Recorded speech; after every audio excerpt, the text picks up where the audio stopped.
The move of the Tourist Information Centre by the Guildhall has been debated and discussed ever since the plans were announced. The plans are to move part of the centre to the Shopmobility area underneath Sainsbury's car park and the rest of it to the front of the Guildhall. Leader of Salisbury City Council Matthew Dean believes it is the right move. We've in the past had feedback that the information centre and everything is tucked around the back, that some of our tourists visiting the city can't find it. We're absolutely determined to give this a higher profile, and again, we need to make some management savings. We need to deliver council services in an efficient way, and that's why we're moving it to the front of the building, saving staff, having one team working out of here but also working with the Shopmobility staff down at the Maltings as well. The tourist centre provides locals and visitors with useful information about the city, where to find things and what to do.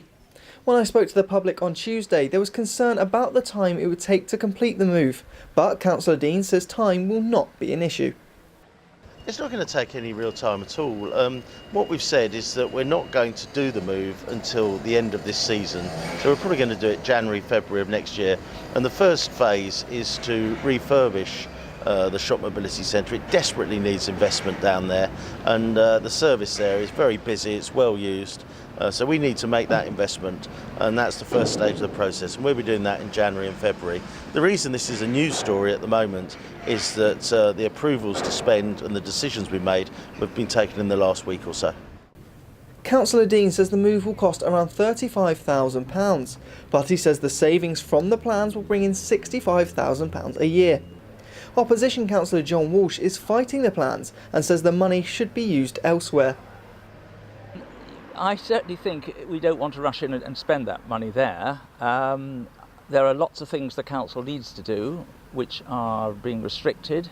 I think certainly we shouldn't be trying to cut the information centre staff, which I think is likely to happen, especially management side, because it has run well up to now. So I'd rather see any money spare being spent to enhance our information centre rather than downgrade it, which is likely to happen.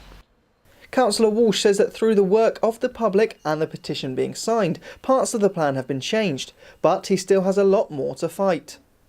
Well, Councillor Dean has been wriggling around for some time. If you remember, we started off with the plan to put everything into Shopmobility. When 6,000 people complained about this, because the public can see that what we need in Salisbury at the moment is a really major boost to try and push tourism.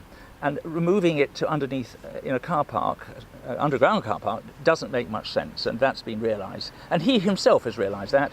So now we've switched tack, and he's now trying to say that the front of Guildhall is the best place to put it. Matthew Dean says he hopes the public are aware that the change will not be as drastic as they may think. Meanwhile, John Walsh is hoping for just a little more time to plan the project. I mean, I think there's Shopmobility people and our regulars, and we do have regular people that drop into the Tourist Information Centre. They all know where this is. Everything is going to be signed up properly. We're going to have a presence on the web as we do now. We've got the same highly trained staff that are going to be working in this location. So it's business as normal, really. You would think this is the coming of the apocalypse. I mean, it's not. We're just making a very small management move, and we're upgrading the service by moving it to the front of this building. All I'm asking is to pause for at least a year, till perhaps December 2019, so we can then make a move. There's no rush. In the last 4 months, the council, by good accounting, has got a £200,000 excess in its accounts. So why not use some of that if we have to? On Monday the 24th of September at 6:15 in the Guildhall, a meeting will be taking place to discuss the plans once more. Jack Deary, That's TV.